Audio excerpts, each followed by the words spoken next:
First weekend of the America East women's basketball season. There's hunger, there's thirst for league win number one for Hartford and New Hampshire.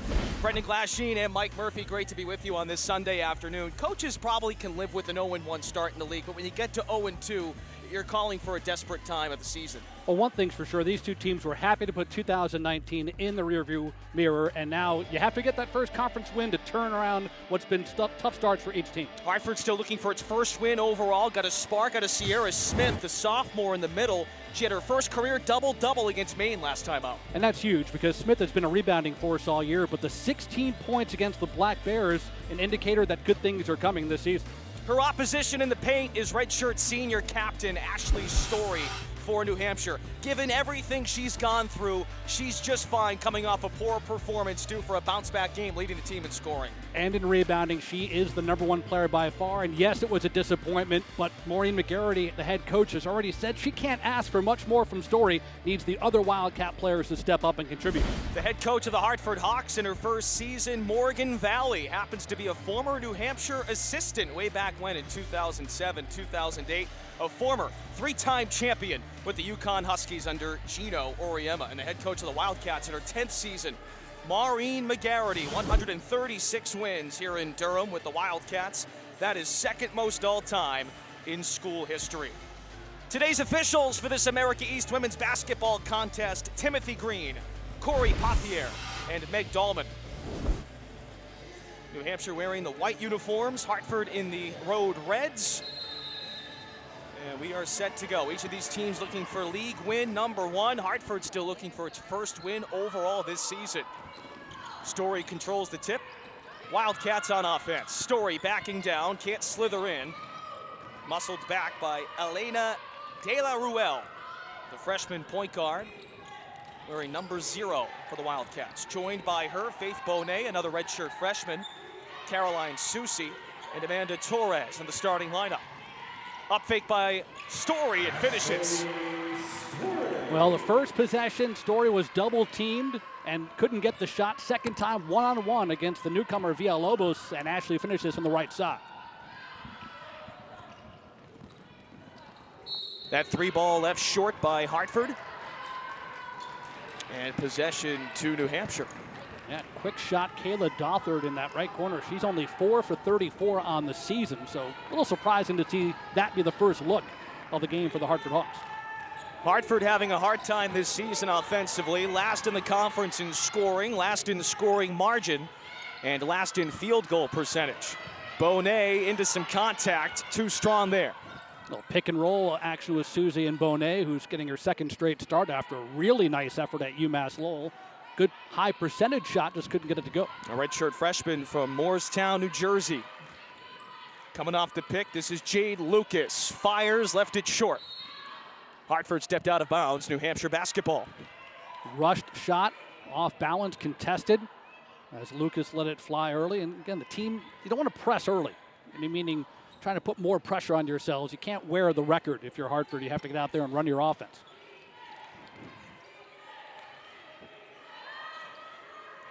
De La Ruel feeds Story, easy basket. 4 quick points for the redshirt senior Story. Well, Story came across the lane, and you can see Villalobos just out of position, couldn't deny, and once it's in Story's hands, not much you can do to stop her. Lucas lobs into Smith, lofts it in. Sierra Smith. Yeah, good response, forced Story to work on the defensive end. That's the first time Hartford's put the ball down on the block. Smith, a solid shooting night Thursday night in Lowell, Massachusetts. Went 8 of 12 from the field. 16 points in 29 minutes. Sophomore from Madison, Virginia. This is a tight window here, Mike, to squeeze this one in. But immediately went right at her. That's the key. She didn't try any pump fakes, nothing fancy, just go strong to the goal. 2 minutes in, both teams on the board. First weekend of the conference season. Each team looking for its first conference win. Nice up and under by Amanda Torres, but could not get the friendly roll. Jordan McLemore, coast to coast. No whistle. Out of bounds off New Hampshire. We're going to stay on this side. And McLemore just weaving her way all the way down. Looks like she has a layup, but Caroline Susie at the last instant with the clean block. Another look, Susie, number 33, gets over there, gets all ball, but then it bounces off Susie, so still with Hartford. McLemore forced one in, intended for Villalobos. Open court for Torres, lays it in. De La Ruel creates the turnover on the steal, and then the quick outlet pass leads to the fast break points. Amanda Torres, a junior from Hudson, New Hampshire. Fed by the freshman from Paris, De La Ruel. Head fake there by Villalobos. Kayla Dothard comes off the pick, loses her dribble, 6 to shoot here. Lucas penetrates, turned over once again. De La Ruel pushing the tempo for New Hampshire. Crosses over, lobs baseline. Torres could not put it in. Great look, though, by De La Ruel. Even when New Hampshire doesn't score, they're running the offense. They're getting high percentage looks. New Hampshire this season averaging more than 12 assists a game on 59 points per game. Another Hartford turnover. And those are the kinds of mistakes they did not commit against Maine at home the other day. In the first half, that is. Saw there in the replay is Faith Bonet sliding down, moving her feet. Good position, forced the stutter step and the travel as a result from Dothard. You can imagine when you're 0-14, not many things are going right, but the category that sticks out with a young team with not much experience, turning the basketball over. Hartford last in the conference as far as turnovers per game, averaging more than 21 a contest. Lucas in the open court after the theft.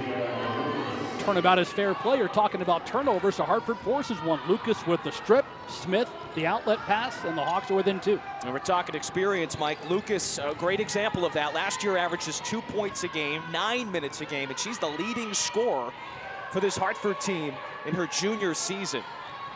We're 4 minutes into quarter number 1. 2-point lead, Wildcats. Step back, Susie left it strong. And last touched by Bonet and De La Ruel. Bonet is down on the baseline.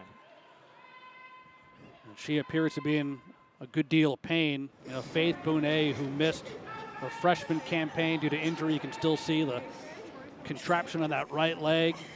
Coming off a really solid effort at UMass Lowell, and this is just, it breaks your heart to see it.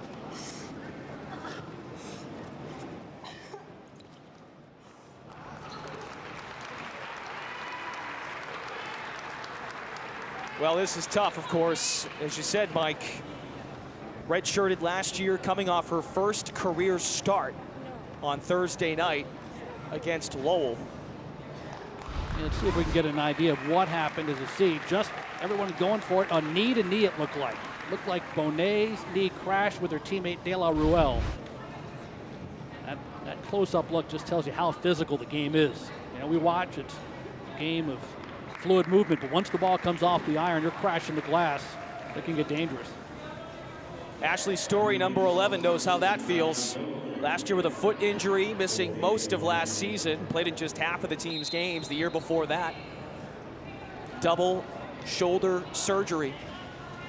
So she helps her off the floor, and now you wonder for Coach McGarity, the depth that New Hampshire brings to the table.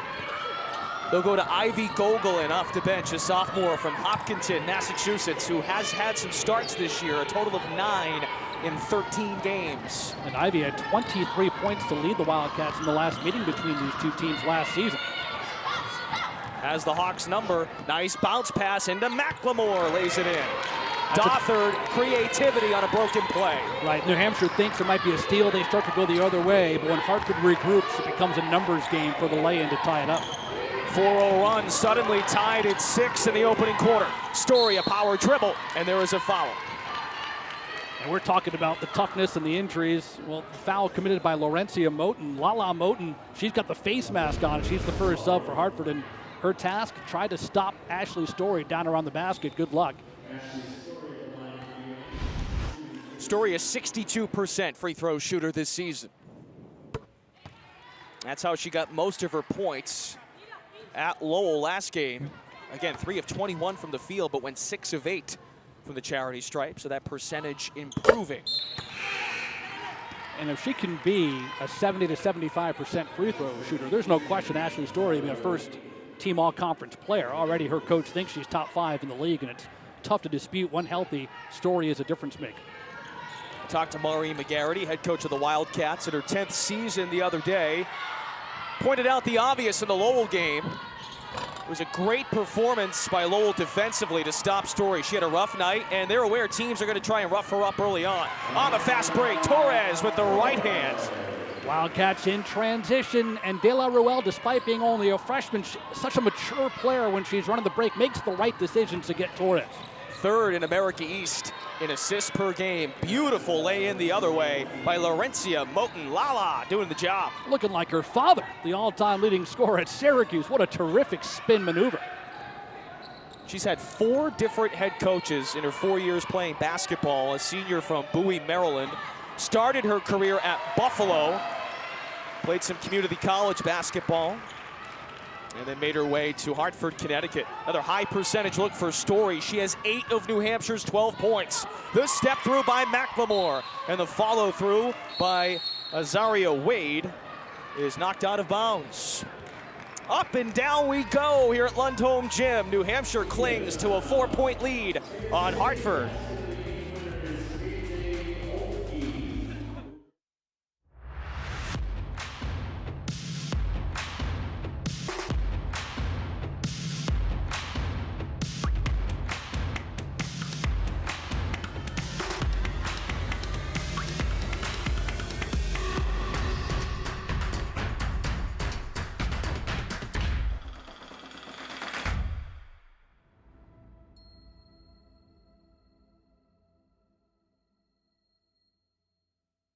At the University of New Hampshire, we live every day on the edge of a new possibility. We see beyond obstacles, we embrace challenges, and discover new ways forward. We do some of the world's most ambitious research. We're keepers of a spirited community built on collaboration and inspiration. Our goal isn't to make headlines, it's to make change. Join us here at UNH, the state's flagship research university. What motivates us at Casella? I want to help our customers recycle as much as possible. Because I care about the environment and how our company impacts our towns. And at Casella Organics, we find new uses for all sorts of materials. It's hard work. But I'm helping people every day. And that makes me feel like part of the community. A community I care about. So I do everything I can to sustain the resources of our environment. Casella, dependable, caring people, part of your community. Last month, I had a health scare. Thankfully, I already knew where to get care. Honey, are you okay? Wentworth Douglas Hospital has the best emergency team. Just take deep breaths. And because they're a full-service hospital, not just an ER, they can provide advanced treatment immediately. I wanted the best emergency care, so I said, take me to Wentworth Douglas.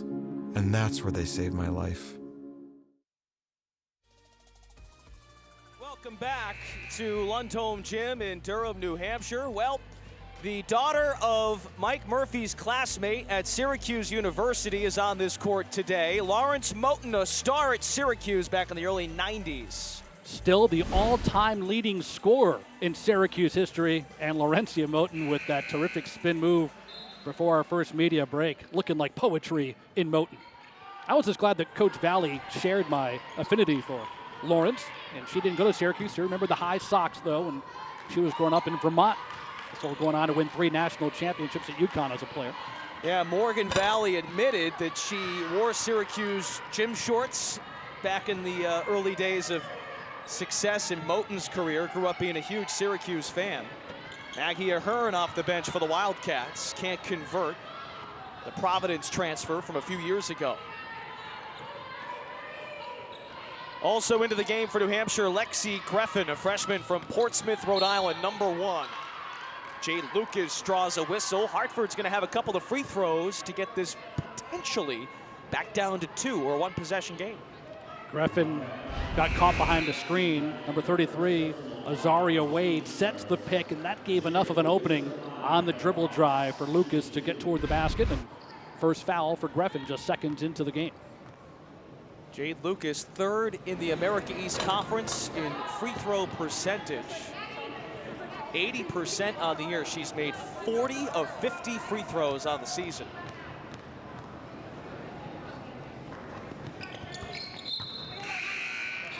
Again, a lot more playing time for Lucas this season for the Hartford Hawks, playing in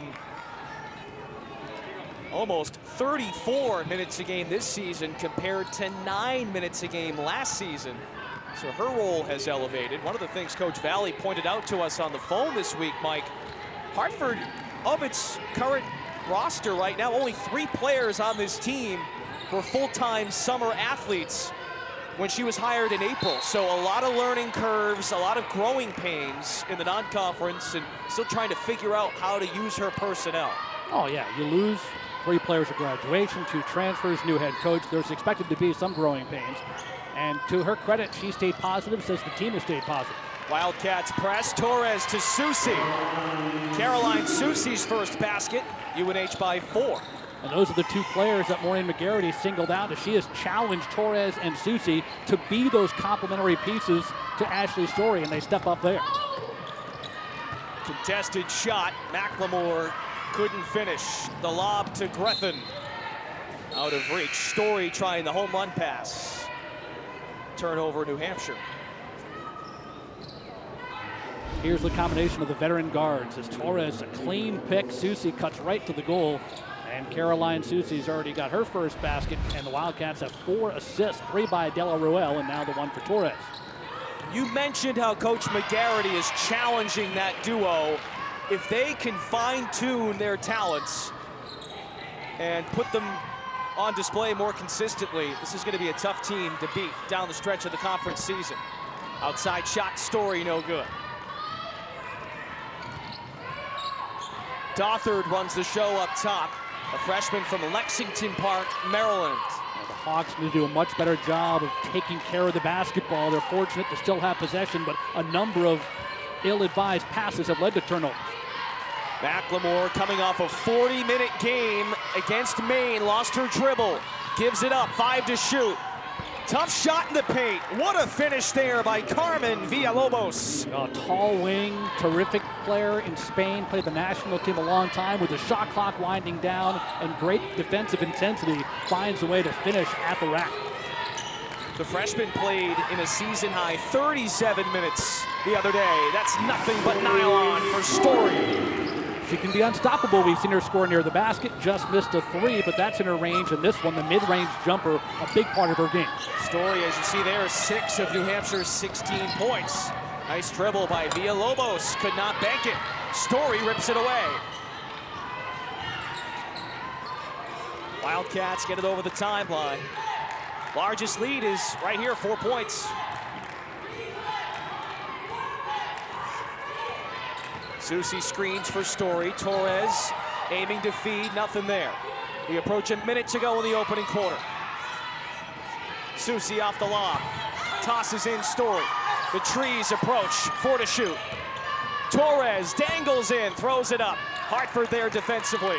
Good double team that time as Smith joined Moten once the ball was in Story's hands. Forced Story to give it up and make somebody else score against him. Hartford is hanging in there despite shooting 1 for its last 5 from the field. McLemore is going to dribble this down, about a 20-second differential, shot and game clock. And there is a foul against New Hampshire, just its 2nd of this opening quarter. That is against Amanda Torres for New Hampshire. Not a lot there, it felt. Hartford looking to execute off the inbounds. Azaria Wade comes up short, still Hawks basketball. Well, Smith is a good inside presence, but remember, she's only 6 feet tall, so when the length of Ashley Story gets in there, she gives up 3 inches of Story, who gets a piece of that ball. McLemore, the baseline feed. Villalobos strong. Nice outlet by the Wildcats. Off to the races again. Torres! What a first quarter for the junior. That's 6 points now for Torres to go along with a couple of assists and a steal. What a terrific first quarter for the point guard. Largest lead of the game now on either side, 6 for UNH. Dothard lost the dribble. McLemore's got 4 seconds, down to 3. Drew a whistle. So McLemore just basically took things in her own hands, some tricky dribbling as she looked to take De La Royale to the basket, knowing that the quarter is about to end. The help defense comes over a tad late, and it's Story who gets whistled for the foul.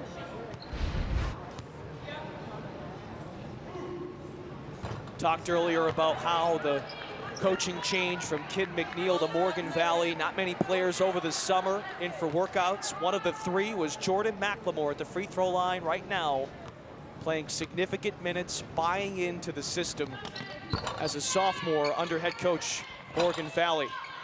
Thrown back up by Smith.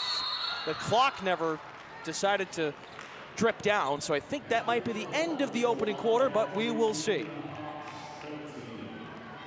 All right, I think they're just going to say it's the end of the quarter. Fair enough. Fair enough. 5-point game, 18-13. New Hampshire leading Hartford. We'll be back for second quarter action. Each of these teams looking for its first conference win. 6 points for Amanda Torres in the opening quarter.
Start of the second quarter here in Durham, New Hampshire, 18-13. New Hampshire leading Hartford.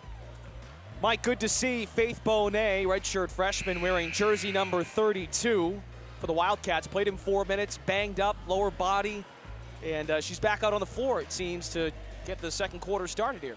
Yeah, it did not look good initially, but on the replay, it looked like it was more of a just knee-on-knee collision with De La Royale after she was helped off. She did walk under her own power, went to the athletic training table, and now is back ready to go. We'll see if there's any ill effects.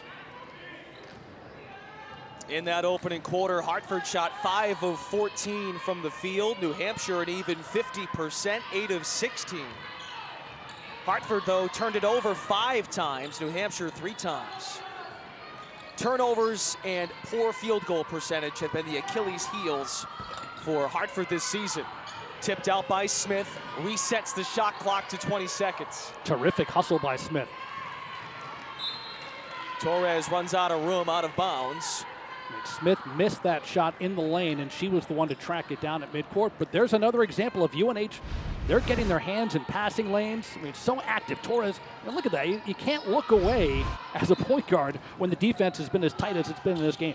Yeah, New Hampshire had 4 steals in that opening quarter. Tough go of it for Wade. Can't finish. Lob back in. Kick out. McLemore. Bonet there for the rebound. Wrestles it in. De La Ruelle lobs in. Bonet backing down. Short. Rebound to Wade, the sophomore from Syracuse, New York. Well, De La Ruelle continues to put her teammates in positions to score, but that was solid interior defense by Azaria Wade. Hartford had fluidity offensively at Maine the other day, but turnovers piling up in this first half. The step through by Torres. 6 points in the opening quarter for the junior from Hudson, New Hampshire.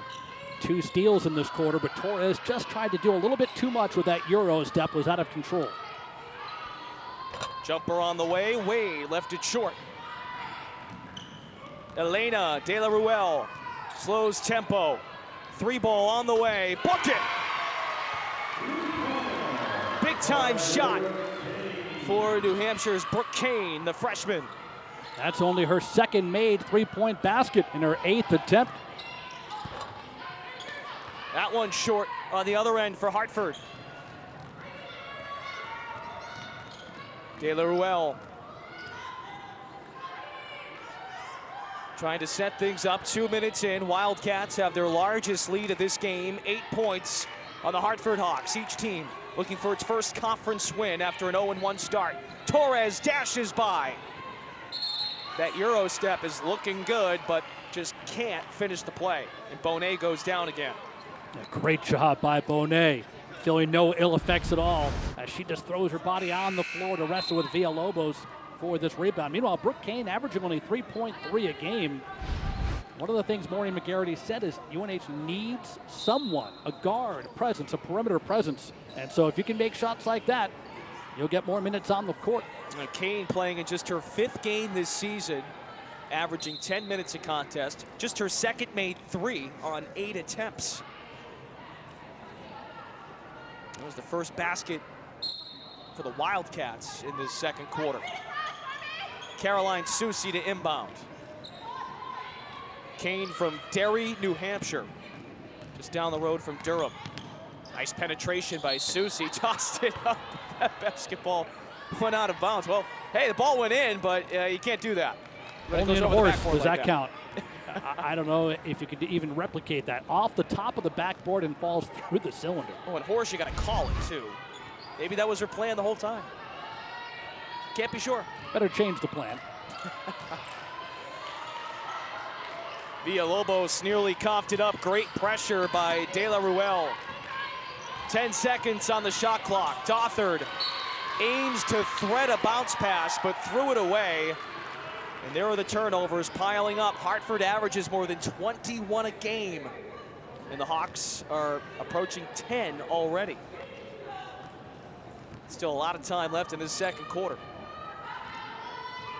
Hartford up to 7 turnovers. It's Ivy Gogolin, number 4, fresh off the bench a moment ago. Bonet's got space. Wrestled away by Moten. Hartford breaks the timeline. 3 ball on the way. Villalobos short. Nice hustle by Gogolin on the defensive glass. Draws it over the back call. Yeah, great to see the battling for the rebound on the backside off the quick miss. You had 4 players going after the loose ball. Lures was over there. Another glance. Gogolin going up high, but it was Kane who benefits from the foul. So Moten over there as well. You know, the perimeter game has been absent, basically, of the points on the board. UNH is 21, 14 in the paint. Of Hartford's 13 points, 10 have been in the paint. The Hawks are 0 for 5 now from beyond the arc, 0 for 6 in the second quarter. Field goal percentage down to 23.8%, Mike. Overall, 5 of 21 from the field. Deficit is 8 for Hartford. This team has not won a game all season. 0-14 under first-year head coach Morgan Valley. Off the dribble, baseline penetration by De La Ruel. Wildcats stick with it, 6 seconds, and there's a whistle. It's against UNH. Well, you're getting a pretty good idea of how New Hampshire needs Ashley Story on the offensive end, with Story on the bench resting, and not only Story sitting down, but Amanda Torres down as well. Finding offense is very difficult. UNH is 1 for 8 this quarter, so that makes the two teams a combined 1 for 14 for 3 points. They could probably use that first timeout of the second quarter. 4 minutes gone by second quarter. Fresh off the bench, Charlotte Lurs, the sophomore from the Bronx, puts it in for Hartford, down 6. Good lefty move for Lures. She almost left it behind, but regrouped and finished strong. Lures appearing in her 8th game this season for Hartford. 7 minutes off the bench at Maine the other night. De La Ruel, penetration. Wildcats have had a lot of good looks inside and on the block, but just can't finish these easy shots. Well, De La Ruel is going to sit down now. She is a great ball handler, terrific distributor, but until she can get the scoring down, teams are going to basically dare her to try to beat them offensively. She hasn't scored in this one despite her 4 early assists, so she will sit down, and Story comes back in for a Wildcat team that led by 8 but couldn't really gain on the lead despite Hartford's early struggles in this quarter. De La Ruel had 6 turnovers in the conference opener at Lowell on Thursday night. Mari McGarity called it one of her more bizarre games this season. She has shown great maturity as a freshman, and sometimes coach has to pull herself back and say, wait, I've got a freshman point guard here. I can't expect the world of her every night. How about Lurs? Twice now she's beaten the Wildcats at that left side drive. Good response here by Story. Into double figures, 10 points for Ashley Story, averages 16 a game, 4th best in America East. McLemore teed up a 3, left it short.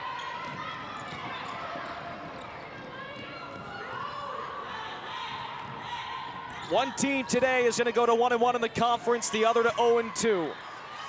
Going back to your point, last possession, that's one of those head-scratching plays, a double team. There was no opening, but De La Ruel tried to force it into Story, leads to a turnover. Hartford trying to slow it down. Their leading scorer has 4 points. Lucas and Lures, as you mentioned, Mike, off the pine for Hartford. 8 seconds to shoot. Lucas, the skip pass out of bounds. Turnover number 8 for the Hawks. Lead is 6 for New Hampshire. Neither team can pull away. In our gym, in our league, we always feel our fans. And we've given them plenty to root for. But it didn't start with us. America East has always had great players, coaches, teams, and they've given us big moments. Comes out to Hooley for the win. Big upsets. Sorrentine from the parking lot. Actually, the biggest. Shock and awe in college basketball. We've made history, made the grade, made the pros. America East, it's what you've been rooting for all along. Where is he? Sometimes you're ready. Joe, ready? Ready. Sometimes you're not. Ready. Sometimes you can't wait for that moment. And sometimes it sneaks up on you. Daddy. But whenever you're ready, or ready as you'll ever be, we're ready, as we always are. From the big moments to the small ones, and everything in between. We'll handle the financials. Service Credit Union. Ready to serve. I know you're not supposed to look straight at it, but... Man, it looks delicious.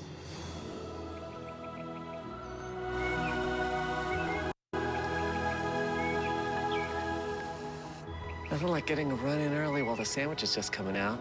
You said it. Get ready for a whole new way to start the day at Dunkin'. Introducing the great-tasting plant-based Beyond Sausage Sandwich. Only at Dunkin'. Energy is about more than just keeping the lights on. It's about living life. We're there when you flip the light switch, and we're there when you turn up the thermostat. But we're not just a utility company. We're residents, citizens, neighbors, parents, friends, teammates, And to keep our community going, we're here to get the job done, because we all need energy. Unitil, your utility, your community. Welcome back inside Lundholm Gym in Durham, New Hampshire. Well, way back when, 2007-2008 season, Morgan Valley, the first-year head coach of Hartford, is on the coaching staff at the University of New Hampshire. Second from the left coming in. She's the tall one. And there's Morgan now.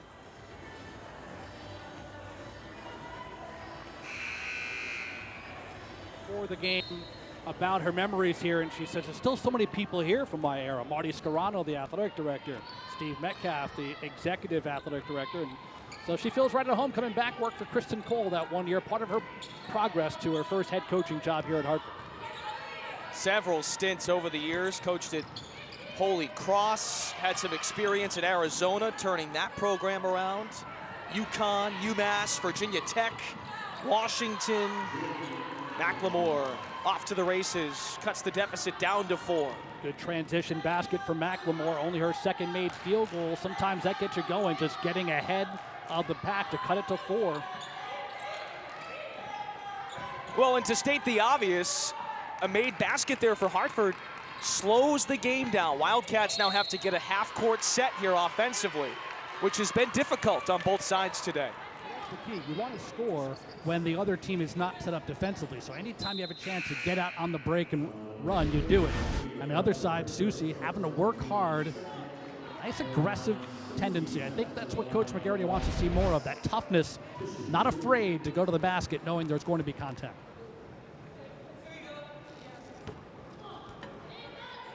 Susie gets the friendly home bounce this season. 83% from the free throw line, 25 of 30. All the more reason that Susie has to be an attacker and be an offensive mindset, because when they do foul her, she can still make it a 2-point possession. New Hampshire 4 for 4 from the charity stripe today.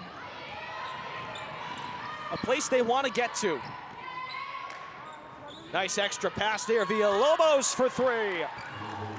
That was nice perimeter ball movement to set the open 3. Villalobos was only 1 for her first 5, but that's the first made 3-point basket by Hartford after missing their first 5. Shooting trifectas this season, Villalobos at 36%. That one goes down. Hartford down by 3. Closest it's been since the opening minutes of this game. Hartford has not led this basketball game.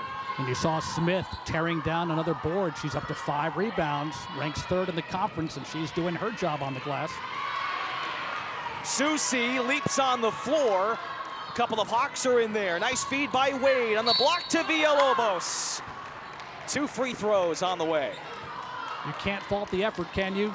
Going down to the floor, some elbow scrapes there for Susie, trying to create something, but in the midst of the chaos, Hartford keeps its poise. They find Villalobos going to the goal, and Dale Ruel becomes the first Wildcat in foul trouble. That's her second. Hartford as a team, 3 for 4 from the stripe today. Villalobos 76% from the line. 22 of 30 now on the season. That's been one of the bright spots of this team when Hartford gets to the line. One of the better free throw shooting teams in the conference, 67% as a unit. Tapped around, Wade was with it for a moment. Collision course with Maggie Ahern. And the jump ball allows for Hartford to keep possession. Wildcats will take De La Roel, put her on the bench with the 2 fouls, and they'll bring in Sarah Serbasowitz, walk-on guard. Dothard comes out, Lures is in. 3 in the corner, buried by Lucas. Hartford has tied it at 25.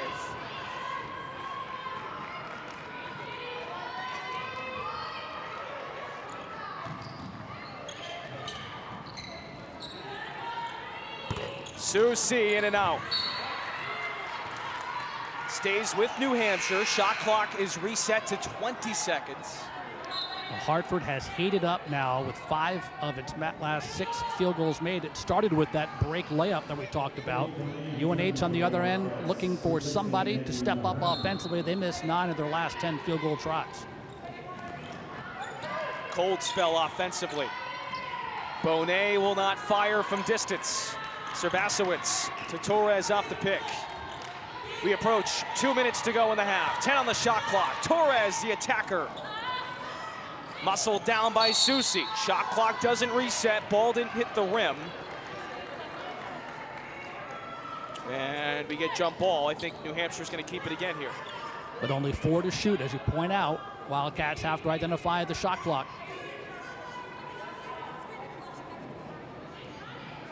Amanda Torres almost had her shoe torn off. She's ready to go now. Torres inbounds. Story understands the clock too strong. And we're going the other way. Impressive again. You know, Charlotte Lewis, who scored 2 straight buckets when Hartford didn't have much offense, she's the one primarily defending Story, forcing her away from the basket. And after Story's really hot beginning, she's not getting comfortable looks near the goal. Hartford looking for its first lead of this game. McLemore comes off a couple of screens. Along the baseline, flings it out. Villalobos is fouled, shooting a 3. That's the cardinal sin. Caroline Susi, in her haste to get over there and contest the shot, could not prevent her momentum for carrying into the shooter. Another look, a great save, but look at Susi just trying to run out, and then her momentum carried her right through the shooter. But it starts with McLemore's hustle under the basket to keep that play alive. What a feed, too. Tight roping the baseline. It's not a shooting foul. That's a break for New Hampshire. I think it's actually a good call, Brendan, because after the shot is when she got carried through her. Lucas, pull up Jay, way too strong. Serbasowicz the rebound.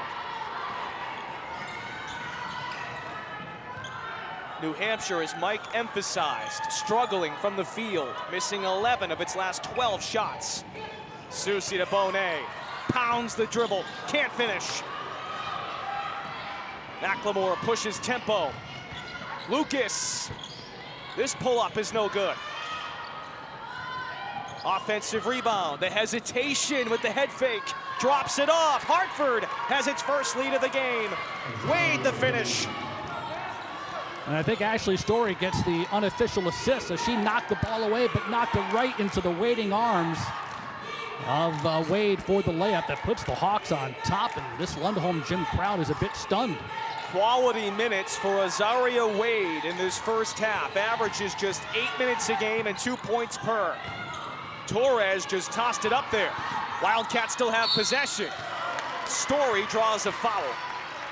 With 3 on the shot clock, 30 seconds on the first half game clock. New Hampshire is 1 for its last 14 from the field.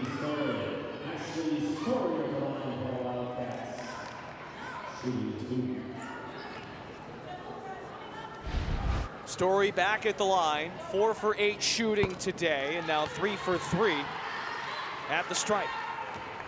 Well, if you can't get it from the field, you've got to find a way. And for Ashley Story, the star player that she is, connecting in all 3 of her free throw attempts so far, a chance to knot the score.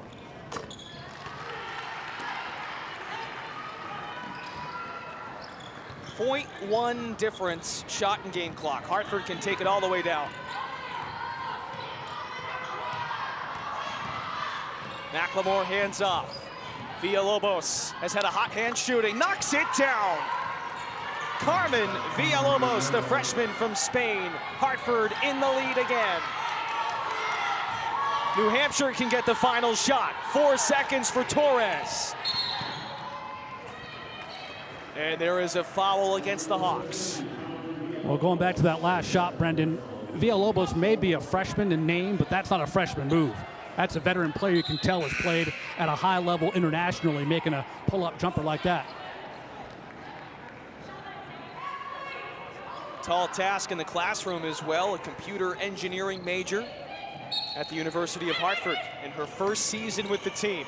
Torres almost threw it away. Story must heave.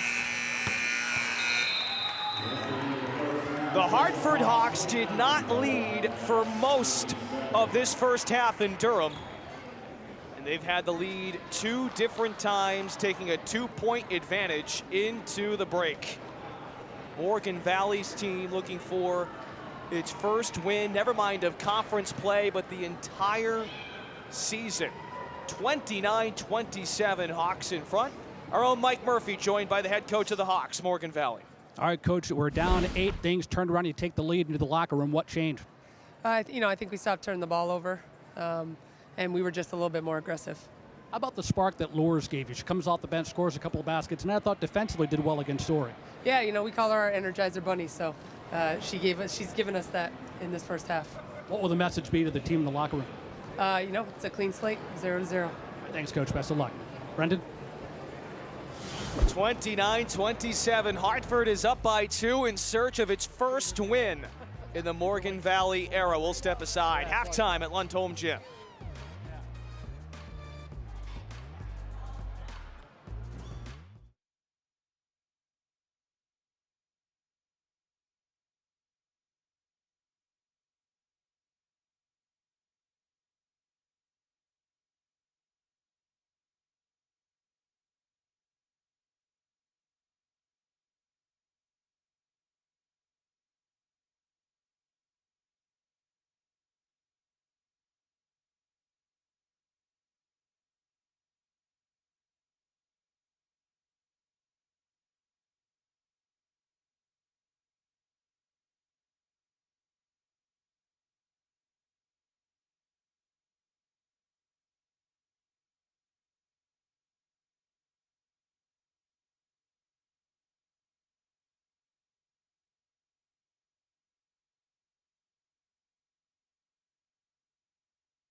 Halftime at Lundholm Gym, UNH trailing Hartford 29-27. The Lundholm name has been synonymous with UNH athletics for a long time. Jerry Lundholm and Harriet Forkey, winners of this year's Hubbard Family Award for Service to Philanthropy.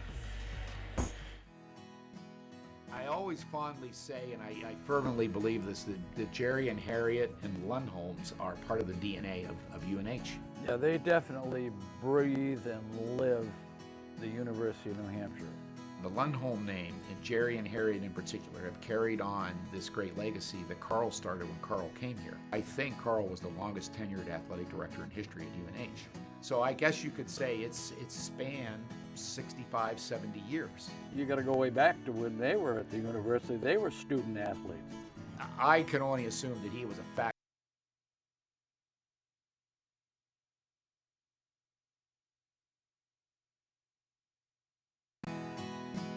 I always fondly say, and I fervently believe this, that Jerry and Harriet and Lundholms are part of the DNA of UNH. Yeah, they definitely breathe and live the University of New Hampshire.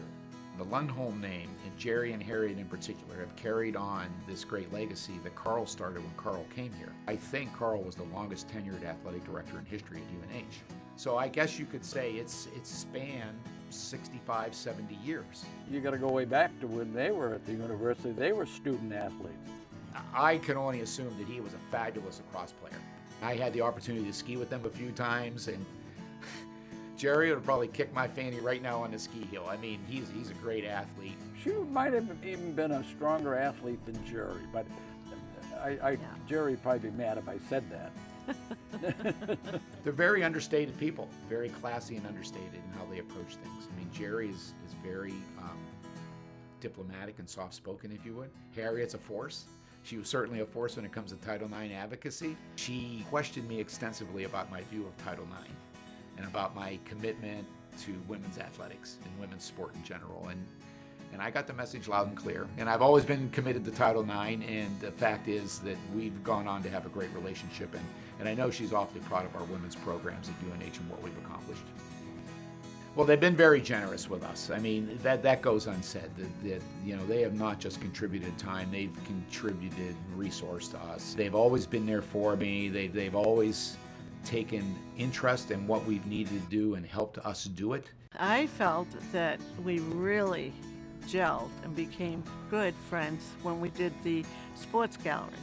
The Athletic Sports Gallery at UNH is the history of every single athletic team in the history of UNH athletics. I think it's pretty impactful. I mean, it's interesting. A lot of the freshmen, when they come into the building, get familiar with the building, and you'll see them go up and down the hallways and look at it, and they get a kick out of the uniforms. And most gratifying is if you come in this building on a football weekend, a basketball, volleyball, any type of athletic endeavor, we have families all up and down this hallway looking at their aunts and uncles and grandparents.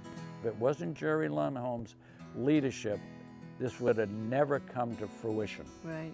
It took us 10 years, and we stayed with it. And I'm so thankful we did. And it has just been a wonderful addition. And there are so few departments in the nation that has a pictorial history like that it's just an unbelievable endeavor that they accomplished. They seem to be part of the heartbeat of the university, whether it's at the theater or maybe the president has a special function. In the 50s reunion that they did, that was incredible. That was the ultimate, I think, of their major feats at the university. They have an aura about them that is just so intense, but so deep and generous. They love the university to such a point, I don't think you could ask them to do anything and they would say no. As I said, they bleed blue, and God bless them. Jerry and Harriet are living embodiments of what we stand for, and we take that seriously. So I couldn't be more happy that they're receiving this prestigious award. I don't think there's anybody better suited for it.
Welcome back inside Lundholm Gym. America East women's basketball on ESPN. Hartford up 2 on New Hampshire, 29-27.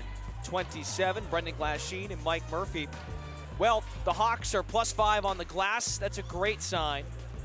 And the field goal percentage, now that number is balanced out a bit more. New Hampshire won for its last 15 in that first half. Yeah, as you look at these stats, the free throws 3 for 6 for Hartford. UNH is actually 6 for 6. That 1 for 4 is beyond the arc.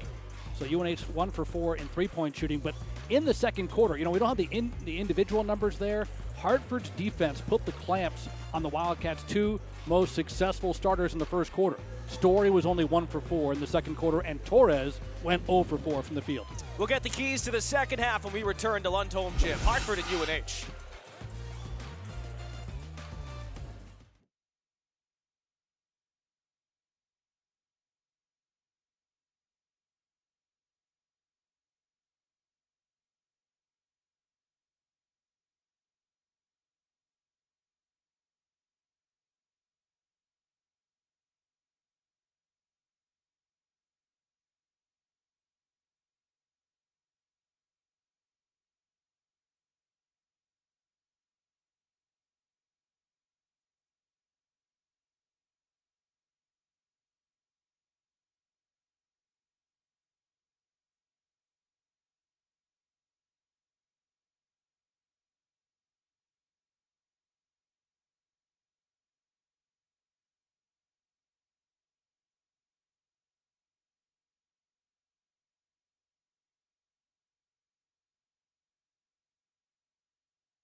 Hartford head coach Morgan Valley and her Hawks anxiously awaiting win number 1 of the season. That's a possibility.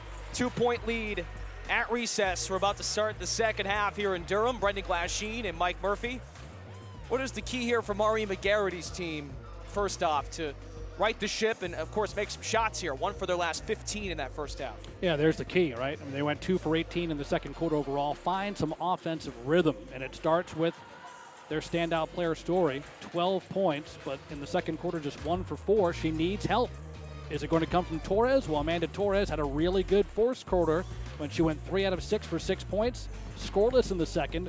Susie's only scored 4 points on 1 of 5 shooting. You need that secondary scoring to help Ashley Story out because Hartford's made the adjustment defensively.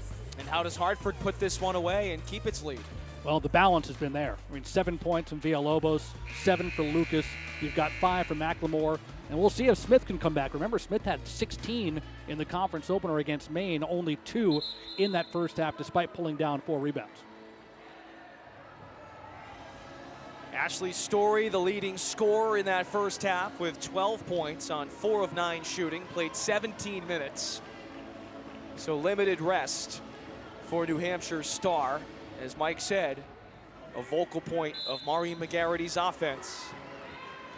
Hartford opens the second half with possession. Hawks have not won a game all year, 0-14, 0-1 in the league. Inside to Smith after Lucas's feed out of bounds, and this was the recipe for Hartford in the first quarter. Lots of turnovers. They cut those down in quarter number 2. 9 turnovers on the day. Great defense there as Susie slid over on the pick and roll to deny the drive along the left side by Smith. Story, high-low to Susie. Great ball movement. That's what you do. Help your teammates out with passes, cut to the basket without the ball, and an easy layup to get the Cats tied. Susie has 6 points. Dothard the head fake. McLemore sets up shot. Hesitation, dribble by McLemore. 5 points on 2 of 8 shooting in the first 20 minutes. 5 to shoot, might not realize the clock. Fadeaway Jay, money! McLemore, beautiful step back, Hartford back in front. Well, McLemore was aware of the clock, she just couldn't find an opening. She went from right to left and finally hits the fall away that refutes a great defensive stand. Tons of daylight for Story, counted and one. We know Ashley Story's got great range, but how about being able to score off the dribble and absorbing the contact from Smith along the right side? Great body control and a chance for an and one.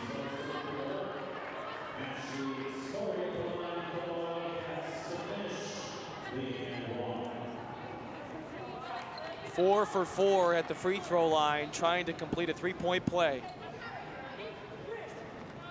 And gives New Hampshire the lead. Wildcats coming off a loss at Lowell on Thursday. Hartford a league loss on Thursday to Maine. So one team improves to 1-1 in the league, the other goes to 0-2.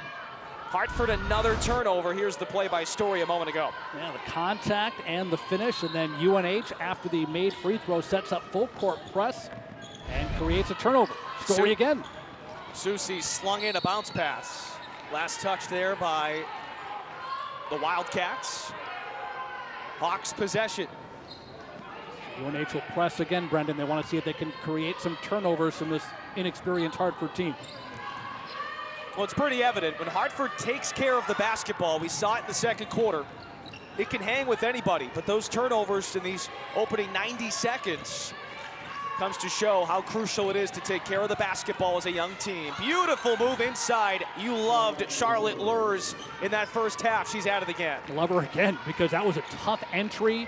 The lefty, this time scoring from the right side. Wildcats haven't figured out an answer to her yet. Coach Valley told you at halftime, she is our Energizer bunny. Getting the start in the second half. Hartford by 1. De La Ruelle, the turnaround. Bonet, offensive rebound, but fumbled it out of bounds. Elena De La Ruelle is such a talented player, fun to watch, but it's just frustrating for her, I'm sure, not to get the ball to go through the rim, doing everything right, but getting the goal. Now 0 for 4 from the field, and Bonet is in the right position, but could not haul it down. Elena De La Ruelle averages 6.5 points a game as a freshman. No points in this one.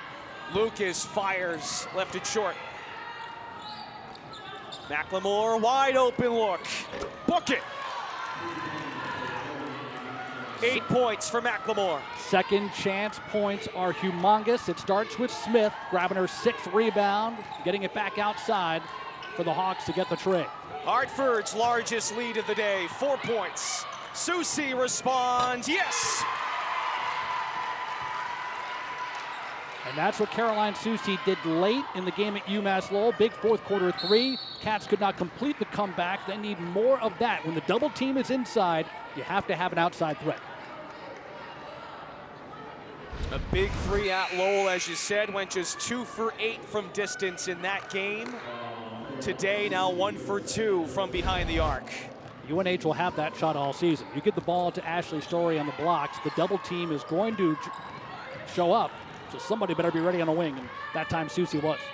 Maureen McGarrity, 10th-year head coach, called these two out for more consistency. Torres and Susie. Smith on the glass.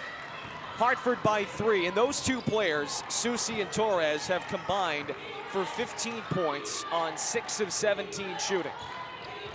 A little more efficiency, I think, is the goal there. Brooke Lane tosses in, Bonet up and under! 2 plus the foul.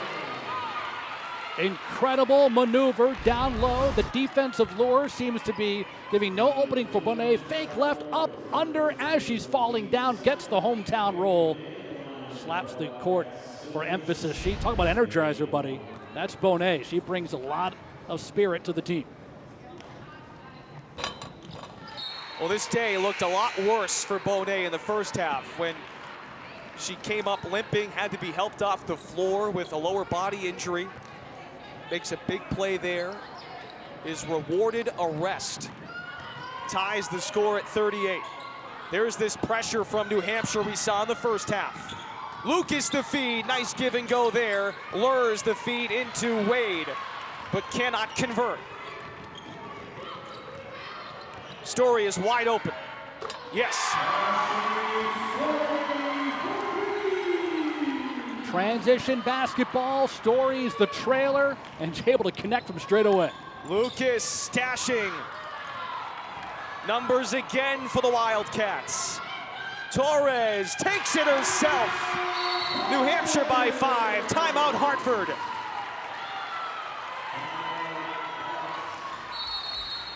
On the fly, Amanda Torres avoids the contact. Hartford wants to take a charge. She veers to the right side of the lane, but still in position to finish it.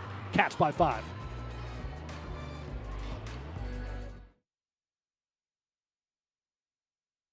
In our gym, in our league, we always feel our fans, and we've given them plenty to root for, but it didn't start with us. America East has always had great players, coaches, teams, and they've given us big moments. Comes out to Hooley for the win. Big upsets. Sorrentine from the parking lot. Actually, the biggest. Shock and awe in college basketball. We've made history, made the grade, made the pros. America East is what you've been rooting for all along. Where is he? Sometimes you're ready. Joe, ready? Ready. Sometimes you're not. Ready. Sometimes you can't wait for that moment. And sometimes it sneaks up on you. Ready. But whenever you're ready, or ready as you'll ever be, we're ready, as we always are. From the big moments to the small ones, and everything in between, we'll handle the financials. Service Credit Union. Ready to serve. I know you're not supposed to look straight at it, but... Man, it looks delicious.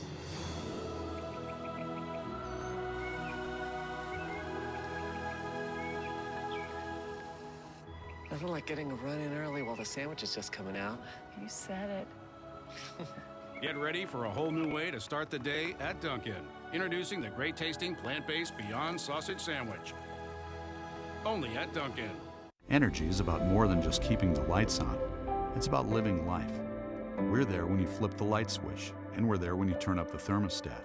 But we're not just a utility company. We're residents, citizens, neighbors, parents, friends, teammates.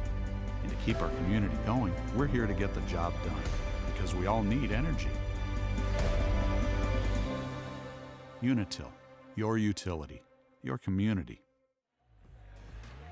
An 8-0 run for the Wildcats of New Hampshire to take a 5-point lead over Hartford. 6 minutes to go, third quarter. Ashley Story, a big reason why New Hampshire has climbed back in front. Brendan Glasheen and Mike Murphy. Well, we understand if Story gets hers and finds ways to get to the hole and get wide open looks, New Hampshire's going to have success. Well, the ball movement's been terrific. You know, Story's had a couple of assists, helping Susi on a backdoor cut layup, a three-pointer, and a 3 from Torres. Steal on the press. Susi can't finish. And a frustration foul after coughing up the basketball by Susi. But this tenacity of the Wildcats press has been something to behold. Hartford caught a little bit on its heels by the collective intensity. I think they'll get Gonzalez for this particular foul going after the basketball, but the Cats trying to trap in the corners. This is where the inexperience of Hartford can shine through. Lucas finds McLemore. They break the timeline. Hartford won for its last 4 from the field. 10 on the shot clock. Lucas hands off to Kayla Dothard, 5 to shoot. Dothard lobs it. Villalobos did not get it off. There's an example of Caroline Susie just knowing the tendency, because they wanted to hedge off the screen, and Susie refused to yield. She knew exactly what they wanted to do. By the time the pass occurred, it was too late and the shot clock expired. Hartford's 11th turnover. And credit to New Hampshire's defense, creeping up on Dothard, giving her no breathing room. Lane, a tough take. That was a tough take. I mean, she's going down the lane. Dothard is on Kane the entire way. Lucas attempting to halt a 10-0 New Hampshire run.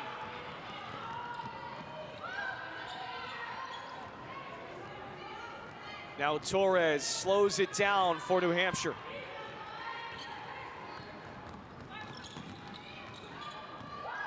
Lots of dribbling here. Susie, head fake. And there's a foul off the ball. Hartford's 3rd team foul. Possession with New Hampshire. 8 to shoot when we return. Wildcats riding a 10-0 run. Brooke Lane, a spark off the bench.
Welcome back to Lundholm Gym in Durham, New Hampshire. 7-point lead for the Wildcats, riding a 10-0 run.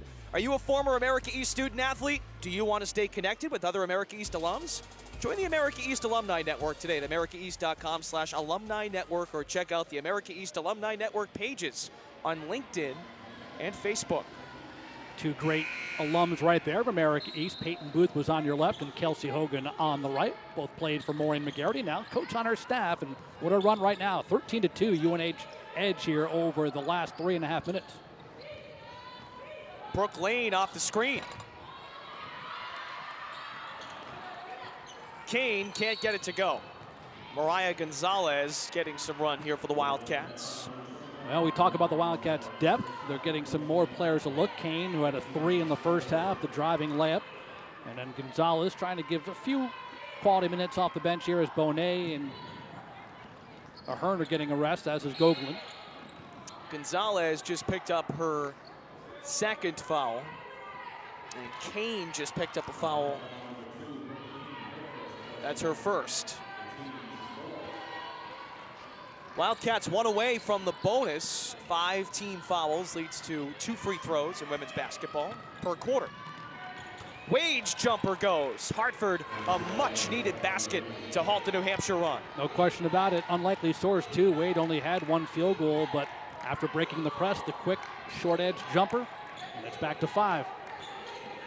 Hartford shoots it at 31% this season. That's last in the conference at 39% today. Story double teams, travels with it. Big stop for the Hawks. The double team came a little bit late, and that was by design, making Story think she could go one-on-one against Villalobos, but then sneaking in from behind to create the turnover was Wade. Hawks break the press. Lucas, the head fake. And that looked like it hurt, but she pounces right back up. Just a hesitation dribble to freeze Gonzalez. Then she put it back into overdrive and paid the price for it. Yep, see, Gonzalez goes one way, can't get around her, so that's 3 fouls on Gonzalez, and she is going to stay in the game as Story will sit down instead as Bonet returns.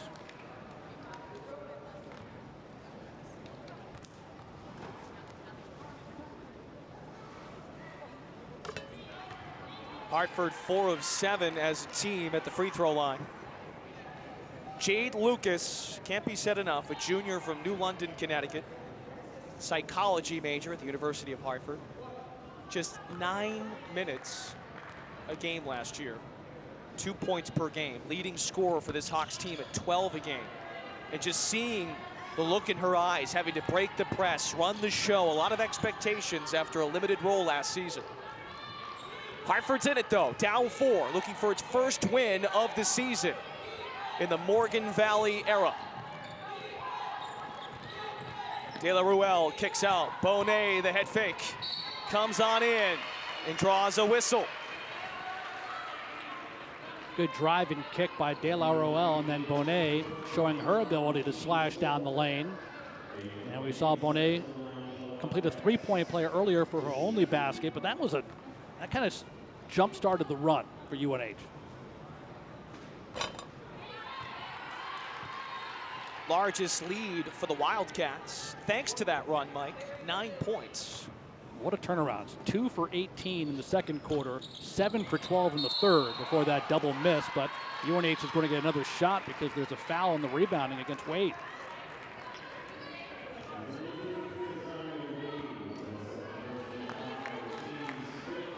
Brooke Kane does a nice job giving up her body. Just her 5th game played this season. Heads to the free throw line. Trying to make up for Bonet's misses. Well, Kane, the freshman from Derry, played at Pinkerton Academy. She had a 10-point game. That was against Wheaton. So for playing Division I competition, this has been her finest performance. Nice play by Bonet. Tosses the ball off a Hartford player at the leg of a Hawk. Hustle costs you nothing. You know what I mean? If you have heart and desire and you chase after the basketball, nothing bad can come from it there. And that was just terrific effort on the part of Bonet, who wanted that possession more than everyone else on the floor. Talking to Morgan Valley, head coach of Hartford, the obvious, haven't won a game yet in 14 games. How do you keep the program and your current personnel bought in as long as we don't quit? Well, here you are down 5, crucial to stay in it and give everything you got. These players hungry for their first win. And both teams wanting their first conference win. 0-1 starts after losses Thursday. Bonet for 3. Well, Bonet had the conventional three-point play and now steps out to hit a three. Her first career three-point basket, and it builds the lead back to 8. Had not taken a three all season coming into this game. Wildcats by 8. Susie puts it on the deck and finishes off the window. Largest lead for the Wildcats, 10. Coach Valley, arms folded. She's resisting the temptation to call the timeout. She wants to see her troops fight their way through this. McLemore weaves through. Story rips it away.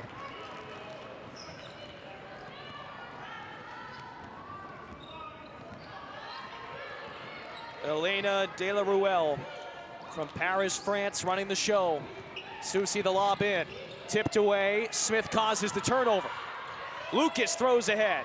Dothard all alone. Puts it in. And there's the resiliency. And it all started on the entry as Villalobos got a hand over the shoulder without committing an infraction to tap it away, and Hartford gets a much-needed transition basket. Hartford causes another mishap. Lucas breaks free and a foul against Bonet. And that was Villalobos again. I mean, she gets the rebound under the basket, and as she's falling down, just the presence of mind to throw a low bounce pass to spring the break the other way. Let's see if we can see it again. Well, here's the end of the play as Bonet commits the foul. Yeah, you're right. That was creative. Very creative. Back-to-back trips down the floor where Villalobos has done something on the defensive end to spark some offense. And just when it felt like New Hampshire was going to pull away, going up 10, Hartford can cut this down to maybe 6 points here. Lucas is now 4 for 5 at the free throw line. Came into this one 9th in the conference in scoring, 3rd in free throw percentage. Bonet the rebound off the 1 for 2 trip.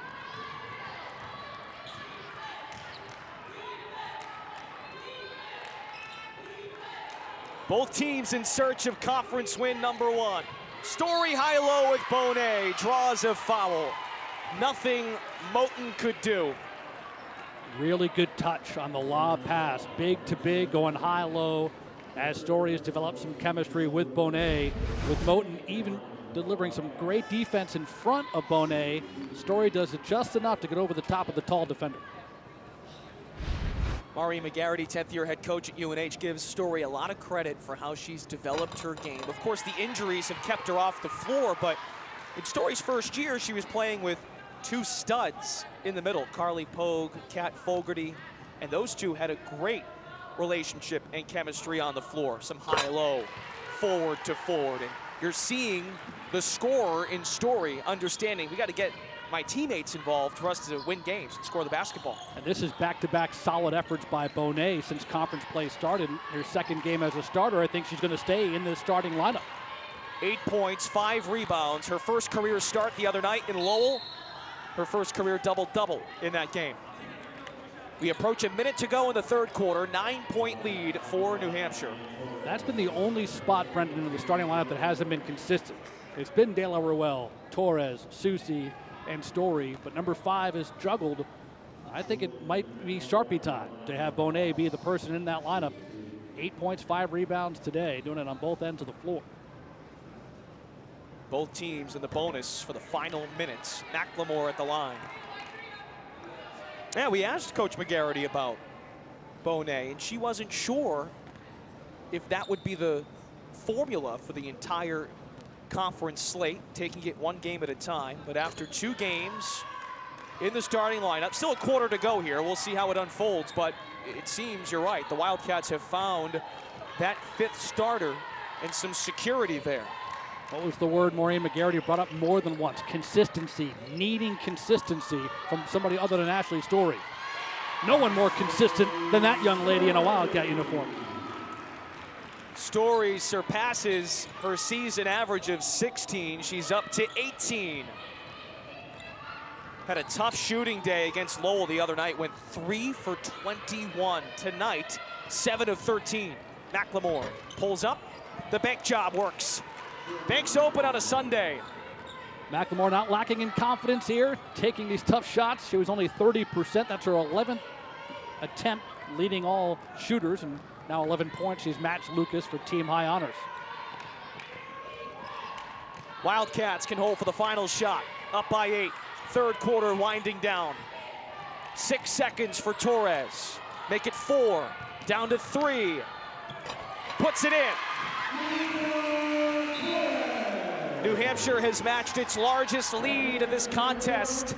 Up by 10. Wildcats hopeful for their first conference win of the season. Torres has 10 points for UNH.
Welcome back. Start of the fourth quarter. New Hampshire has matched its largest lead of this game, Mike. 10-point lead, and you gotta love what they're getting out of Faith Bonet at the starting forward spot. That was beyond the far arc as Faith Bonet, who had never taken a three-pointer in a college basketball game, hits her first. UNH goes 3 for 3 in triples in that third quarter. They had 27 points at halftime. They scored 30 in the third. What an outburst. Ashley Story with 20 of New Hampshire's 57 points. 7 of 13 shooting. Bouncing back from a tough night against Lowell on Thursday. Bonet barrels through, can't finish. Well, she's asserted herself, no question. Oh, such a pretty move, too. You get the ball high post, go strong. You deserved the hoop, couldn't get it. Now 2 of 7 shooting. 8 points. Wildcats have 3 double-figure scores. Story we just mentioned. Susie has 11, and Torres has 10. She controls the ball right now. Amanda Torres, a junior, starting all 3 years in her Wildcats career.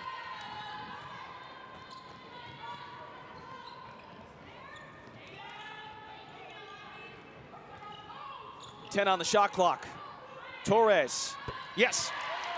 How nice is that? Trying to set up Goglin on a roll to the basket, but it wasn't there, so Torres just pulls up from the left elbow, and after hitting that layup at the end of the third quarter, she's starting to feel it, up to 12 points. creeping towards her career high. She had 15 against Central Connecticut in December. Nice pull up by Lucas. Hartford is still hanging in there, down 10. Soft touch in the lane. Lucas, a lot of taller players around her, but up to 13 points to lead the Hawks. That's above her season average of 12 a game. Averaged just 2 points last year in 9 minutes of contest. Susie runs the baseline. Hartford lost her off the head fake. Book a three. Tremendous job by Susie. She was set up in the corner, but the run out forced her to take the extra dribble onto the wing to avoid Dothard's block, and she canned it. Well, she knew the defense was chasing too. Great strategy by the senior Susie. Lures throws it up, and it's a foul against New Hampshire. Fans Bonet wanted the beside charge. herself. Yeah, fans really wanted the charge, and I don't know if she was inside the semicircle or not, but she recognized what was happening. Coming up for the Wildcats, they are in action again on Wednesday night in Bangor to take on the Maine Black Bears, the unanimous favorite in the America East for women's basketball. Stony Brook's had a great season. They come to Lundholm Gym less than a week from now, Saturday at 1 o'clock. Albany and UMBC also on the schedule. And then Binghamton, so a busy month. I mean, that's what conference play is all about. January and February just loaded with games. You're averaging about 2 games a week. In this case for the Wildcats, 3 games this week.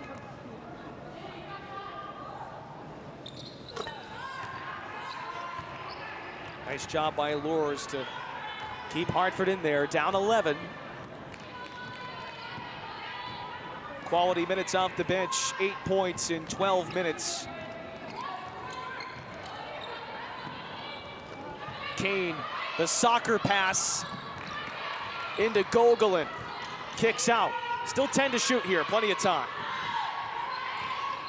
Lucas defending Torres. Pull-up jumper. Ashley Story has 22. Great vision by Torres with a shot clock winding down. The dribble drive bounce feed to the short corner for Story. Such an efficient night. 8 of 15 rather from the field. Dothard fakes, blocking foul against New Hampshire. Let's look ahead to the Hartford Hawks' upcoming schedule. Again, losing against Maine. 0-14 this season. And coming up here, they've got Lowell on Wednesday night in West Hartford. Trip to Stony Brook, and then a couple more home games. So 3 of the next 4 for Hartford are at home. Dothard open 3. Yes. Big play down low by Wage, who was double teamed. Wildcats could not wrest the ball free, so she's able to kick out. And Dothard showing some range, has her first triple. Hawks are 4 of 12 as a team from behind the 3-point line. Sticking with it, a feisty group down 10. Torres off the back heel. McLemore pushes tempo, draws a whistle.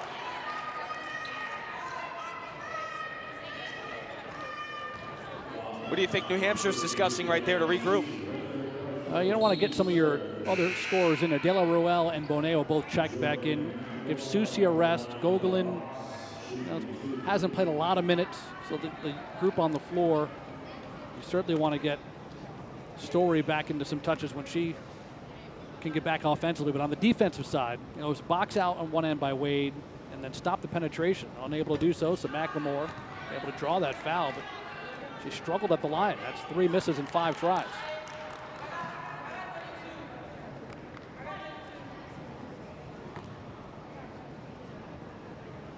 Both of these teams played difficult non-conference schedules. Hartford had a loaded non-conference when you consider the idea of maybe having Sierra DaCosta back, but she followed the former head coach Kim McNeil to East Carolina. So it was a tall task coming into year 1 for head coach Morgan Valley. But that slate seems to have prepared this Hartford team. If they don't stop Ashley Story, though, this game could get out of hand quickly. 24 points for Story. No double team. I mean, Story just able to cut diagonally in the dribble drive, go one-on-one against Wade. The up and under move adds a mismatch. Story against many interior defenders in this league. Azaria Wade, the up fake. Fed to Dothert, a kick ball, stays here with Hartford. You think about the conference schedules we saw coming up. Maureen McGarity shared with us how wide open the league is now. And New Hampshire's next game is at Maine. The injury to Blanca Milan, star player for Maine, has really opened up the league. And so far it's been Binghamton and Stony Brook who have both played at a high level in the non-conference. Story, another rebound, up to 7. Under 6 minutes to go in regulation. New Hampshire up by 11. Both teams 0-1 in the league after losses on Thursday night. Kane puts it on the floor, kicks out. Elena De La Ruelle, the freshman from Paris, France. Story.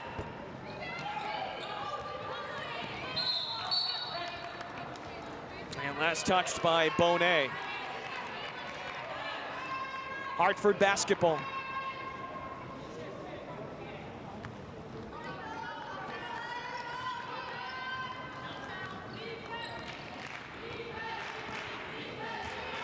New Hampshire's poor shooting in the second quarter kept Hartford in this game. The Hawks had the lead at halftime by 2. Down 11 though with 5 to go or so in the fourth quarter. Too many steps, no, a foul. Wade may have gotten away with a travel. Instead, free throws. Ashley Story called for the foul. It's going to be a late whistle, and that left pivot foot stayed. So I give Wade credit for getting Story to lean in over and commit only her second foul. Azaria Wade appearing in her 12th game out of 15 for the Hawks. Some quality minutes off the bench. Well, if there's one thing Coach Valley can take from this game, showing some confidence in her bench to give some minutes and give starters like McLemore, who's played 2 40-minute games this year, a breather. The Hawk reserves up to 16 points. That's an excellent point by you that Hartford's starting to show some depth. Susie fadeaway short. Wade the rebound. Here comes McLemore, full head of steam. Smith lobs in. Wade the outlet. No screen used by McLemore. There's a foul against De La Ruelle. New Hampshire is in the bonus with 4:39 to go. Can Hartford rally? Come back and find out.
Well, here's an example of McLemore taking things into her own hands. You see the screen was set up on the left by Wade, but McLemore thought baseline was there, knew there'd be some contact, and she'll go to the free throw line for 2. Hartford down by 9 with 4:39 left. He's Mike Murphy. I'm Brendan Glasheen. Thanks for joining us on your Sunday afternoon for some America East women's basketball. So the first goal is to get it back out of double figures, which Hartford has done. Now a chance with the clock stopped to trim it to 7. Well, you've said it. McLemore has struggled from the free throw line, 1 for 5. As a team, Hartford is now 11 for 19, so those 8 freebies they've missed loom large in a 9-point game. I beg your pardon, now 3 for 6. Make it 4 for 7 now for McLemore at the free throw line. Down to 8. Hartford's bench rallying at the moment. Bonet sticks with it. Susie traveled. Hawks ball. It got a bit helter-skelter there after the loose ball, and we've seen this on a few occasions where Villalobos wreaked some havoc. She knocked it away originally, and then after the Wildcats seemed to recover, Susie shuffled the feet. Just the 7th New Hampshire turnover. Who takes control for Hartford here? We'll see. Lucas, dribble penetration. Villalobos rattles in a triple. Big shot for Hartford. Down just 5 with 4 to go. Well-designed play. Lucas brings the defense to collapse on her drive, and stationed in the corner waiting for the pass and delivering was Villalobos. Up to 10 points. 2 of 4 from 3. Hartford shooting 36% from 3. Started 0 for 5 in this game. Much improved from three-point land. De La Ruel still has not scored in this game. Outlets to Susie. Hartford on a 6-0 run the last 2.5 minutes. Now 10 to shoot. Torres, bounce pass, De La Ruel. Long from 3. Lucas the rebound for Hartford. Jade Lucas, 13 points to lead the Hawks. Still in search of their first win of the 2019-2020 season. 0-14. Wade hands off, McLemore gets her own miss. Lucas, no whistle, looking for a call against De La Ruel, but not gonna happen. I thought Lucas might take the 3 as she was all by herself. Instead, tried to dare the defense. Got her shot blocked, but still 16 to shoot. Well, she's a good free throw shooter, makes some sense. Now she'll shoot it and drain it from 3. Hartford is down 2 with 3 to go. And now I know why she didn't take the shot from up top. She wanted the corner pocket, and that prompts a Maureen McGarity timeout. The Hartford Hawks on a 9-0 run.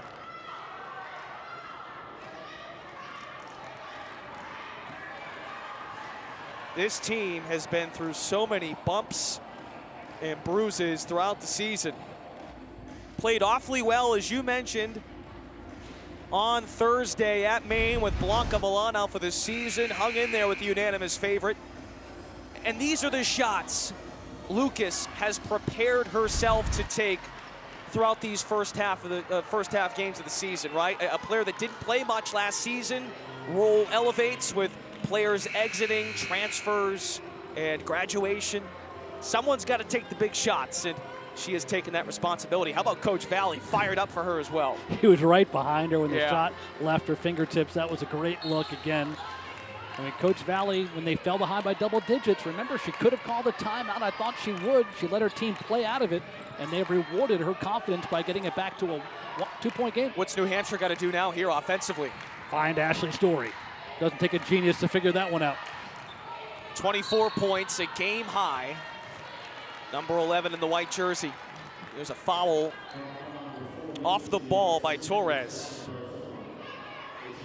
Let's show you how Story has taken control of this basketball game. Well, this is why you need Ashley Story involved. She can score on the drive in transition, able to take the pass and hit the short baseline jumpers.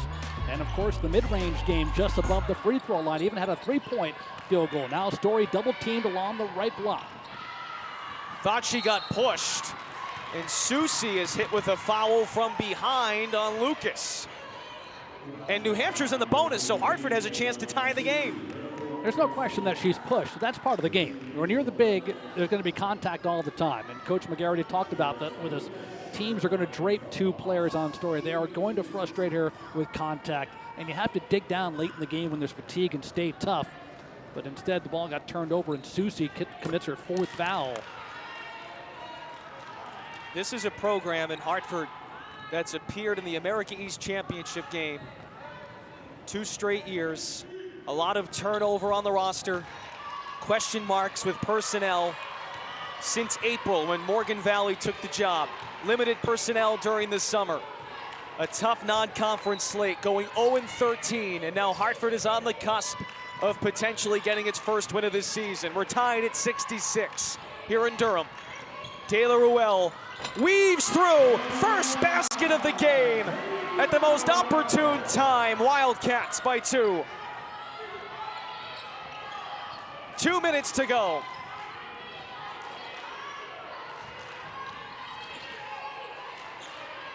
Lucas over to Villalobos. McLemore's turn, 10 to shoot.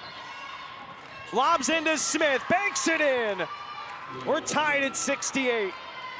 Excellent America East basketball game. Players making big plays on both ends of the floor. De La Ruelle with the finish, and then the drive and dish by McLemore. Susie twirls baseline, kick out. Torres dribbles it out.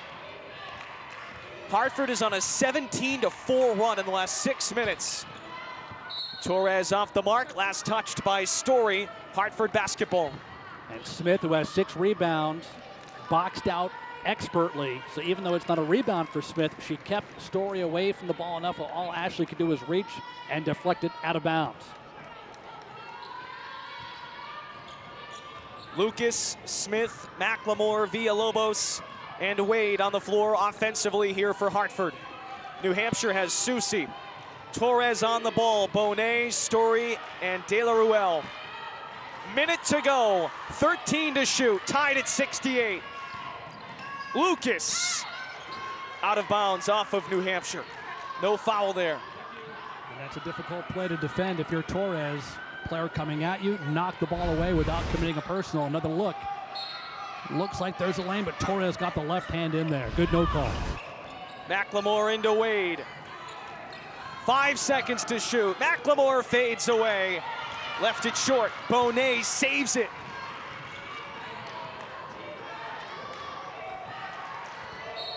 Timeout, Maureen McGarity. Well, Faith Bonet just pulled down her 6th rebound of this contest, and none was bigger. Was balancing on her left foot, falling out of bounds, desperate to find somebody, and she found Ashley Story standing there. And so the Wildcats, good timeout here, reset, try to set something up here in the 68-68 game. It has been a tremendous contest of runs, and as we've heard both coaches say, with a clean slate, someone will be 1-1 in the league. You don't want to say it's must win at this stage of the season, but you get the sense 0-2 seems like a deep hole, as crazy as that sounds. Well, for this Hartford team, if you can go on the road up to New Hampshire and Maine and come out 1-1, you're thrilled, of course. Now, look, we've discussed throughout the game, offensively for New Hampshire, the surrounding cast of Ashley Story. But now, in crunch time, you got to go to number 11. What if the double team comes? What's the plan? Well, we've seen De La Ruelle be able to finish. Certainly Susie and Torres out there can score. Backdoor to Story. Well, there's your answer. Just run a beautiful out of timeout play. Absolutely misdirection. You set screens out front. You get De La Ruelle at the top of the arc. They're watching the ball handler. De La Ruelle is watching Ashley Story cut in from the backside. And UNH leads 70-68. How does she get that wide open is a big question, but it worked. And that's a well-designed play off the timeout. Now we'll see how the Hawks counterpunch. Backdoor off the screen. Morgan Valley instantly calls timeout. Hawks down by 2. You see the reset. Possession arrow favors Hartford. Each team still has 2 timeouts left, so we have a long way to go. 37.1 seconds remaining. A lot can still happen in a game that's already had plenty of twists and turns. 3 players in double figures for New Hampshire. Story 26, Susie 14, Torres 12. And then you have Lucas 18, McLemore 13, and Villalobos 10 for Hartford. There you see the concentration of Story and the embrace with the freshman point guard, Elena De La Ruel. What did Coach Maggs tell us? She has to remind herself that De La Ruel is a freshman because she has been the second most consistent player behind Ashley Story, who has been around for a lot of basketball. And to throw that kind of pass for her team-high 7th assist, that's huge, that's huge. Yeah, averaging 4.5 assists per game. You look at the box score, you'd think outside of the assists, how has she impacted the game? But there's just so much poise to take control of the game in the most crucial moments. Here we go. Hartford down 2 at the ball. Lucas outlets to Villalobos. Still a lot of time here, 20 to shoot. McLemore fires, offensive foul. What a play by Mariah Gonzalez, gives up her body on the block. Gonzalez just seems to draw contact. She played 4 minutes, had 3 fouls against her, but this time she stands her ground and draws a huge charge to get the Lundholm Gym faithful exploding. Another look at 25 sliding over. Hartford had a foul to give, just 3 team fouls. As we saw that replay, Brendan, that was the ultimate in 50-50 calls, as Gonzalez just did establish her position. And she was outside the circle. So now we've got a long way to go with both teams in the bonus. New Hampshire leading by 2. Gonzalez checking in fresh off the bench to give up her body. De La Ruel, a 74% free throw shooter in initial season, 14 for 19, but she hasn't shot pressure ones like this before. De La Ruel off the mark, so even with the make, still a 1-possession game.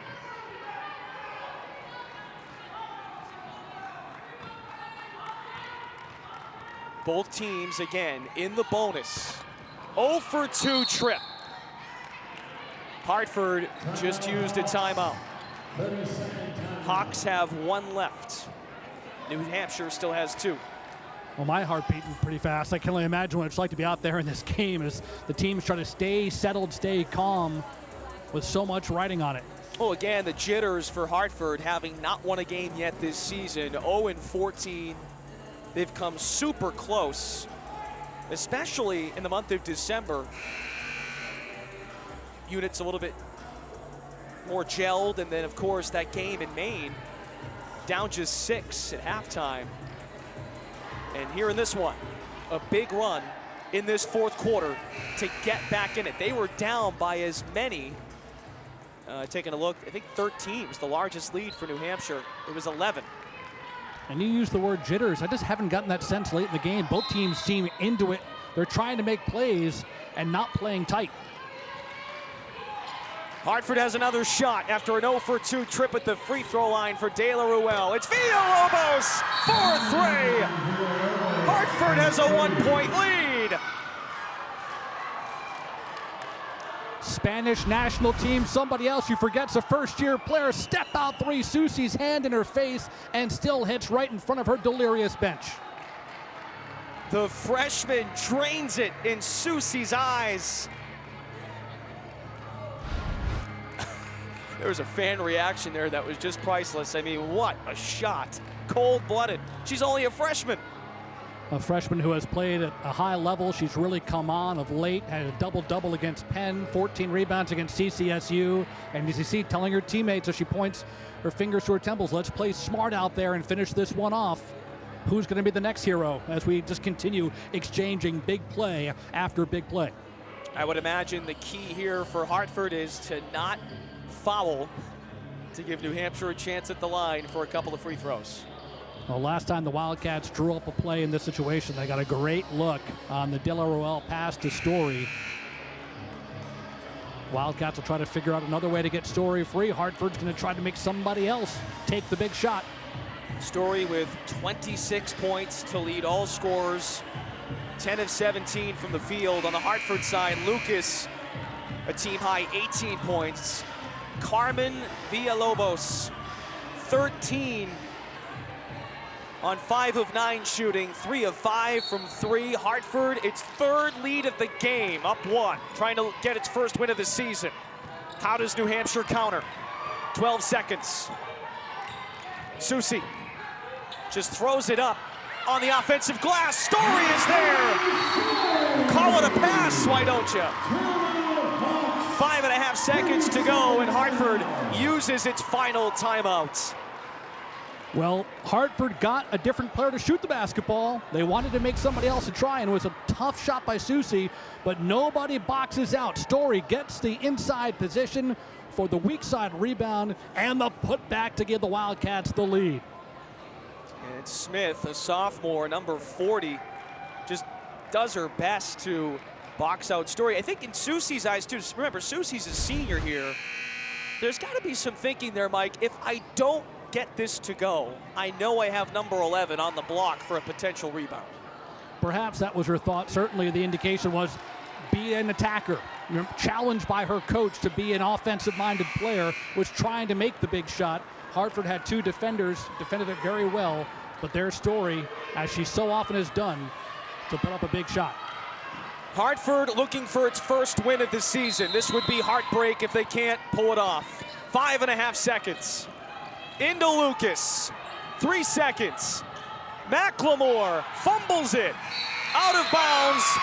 Wildcats win.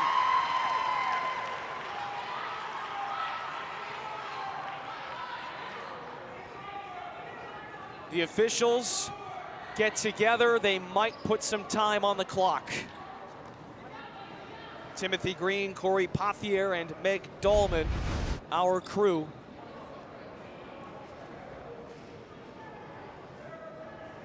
The other question is, who did the ball go off of?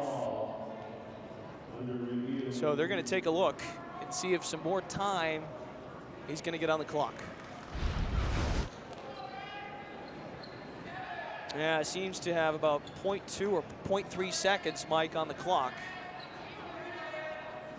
And the other question, of course, who has possession? Right. With 0.2, all you can do if you're Hartford is throw it in, hope for a tip and a miracle. If you're UNH, all you have to do is throw the ball down the other side of the floor, and once it's touched, it's over, and the Cats will have their dramatic first conference win. What a game. I mean, if it's going to be anything like this the rest of the season, we're in for quite the 2020 America East women's basketball campaign. So the time on the clock has been figured out. Still 0.3 on the clock. The other question is, who did the ball go off of? You could see the ball get awfully close to Ashley Story's foot. So we know how much time is left. 0.3 is the discussion between the officials. If it is Hartford ball, there is a chance to maybe throw one up off the inbounds play. But not enough time for a catch and shoot scenario. You'd have to probably do one of those lob plays. That's a question that can only be answered or even entertained if it's Hartford ball.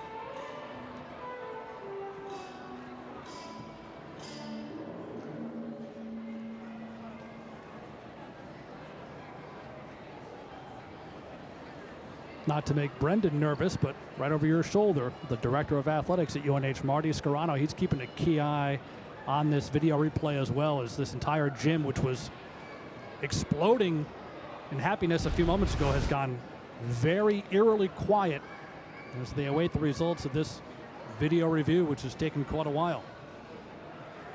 It doesn't appear the ball takes a twist or turn off of Story, meaning I'm not sure it even touched her.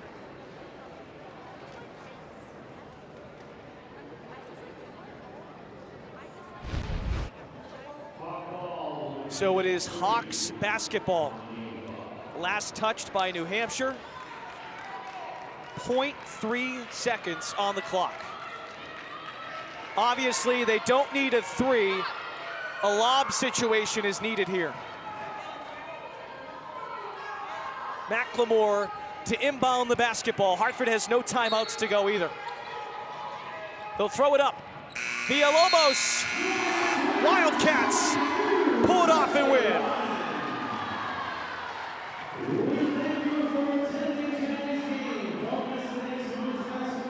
Wait a second now. Morgan Valley, the head coach, and her staff irate at the officials right now. The clock started moving before the player even got a shot off.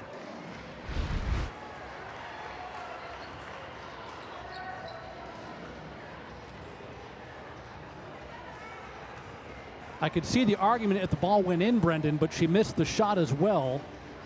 Perhaps, of course, if the clock should not start until the ball is touched, that might have distracted the shooter, because that was a pretty good look, I'll tell you that much, from a player who is proven to have ice water in her veins. Meanwhile, Maureen McGarity is clapping her hands. All right, let's shake hands. This one's over. Watch, the clock starts before Villalobos even touches the ball. Right there.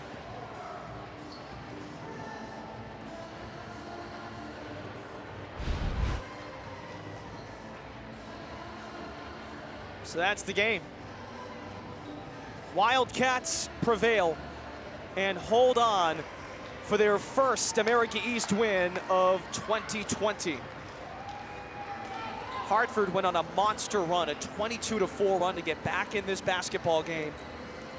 And New Hampshire held on to win it. Lots of controversy to close out the second conference game of the season for both teams. Mike Murphy standing by with the head coach of the Wildcats, Maureen McGarity.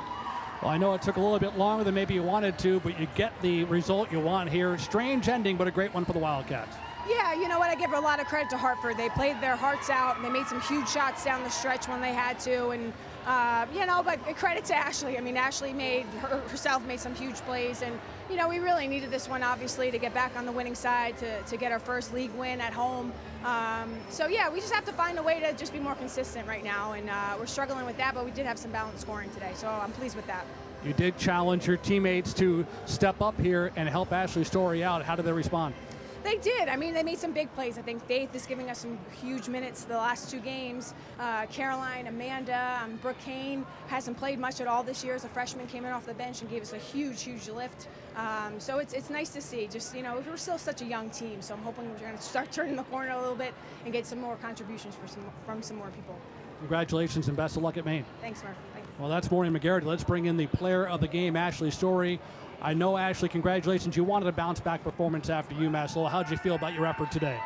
Really, we just needed the team to get back feeling good. It's our first conference game at home, and we haven't won in a while, so it just really feels good to finally get that win, and on our home court especially, it feels really good. How about the play? Can you take us back, the one that was drawn off the timeout where Elena finds you in the backdoor pass? You know Hartford's trying to stop you. How'd that play develop? I don't know. We just drew it up. Elena's really good at finding the open man. That was actually the play, so we executed it really well, and glad I didn't whiff a layup, so yeah. Well, you had one more you didn't whiff, and that was off the Caroline miss. They double-teamed her. How'd you get free in the backside for that one? I just went in for the rebound. Coach has been saying all game to rebound, rebound, rebound, and I finally did at the last second, so I guess it paid off. Congratulations. Great job. Thank you. Brendan. 28 points for Ashley Story. Wildcats have their first win in league play. 72-71, the final from Lundholm Gym. For Mike Murphy and our entire crew, I'm Brendan Glasheen saying so long from Lundholm Gymnasium in Durham, New Hampshire. Again, final score, Wildcats 72, Hawks 71. All games airing on the ESPN networks are streaming live and archived on the ESPN app. This has been a presentation of ESPN. Have a great rest of your weekend from Durham.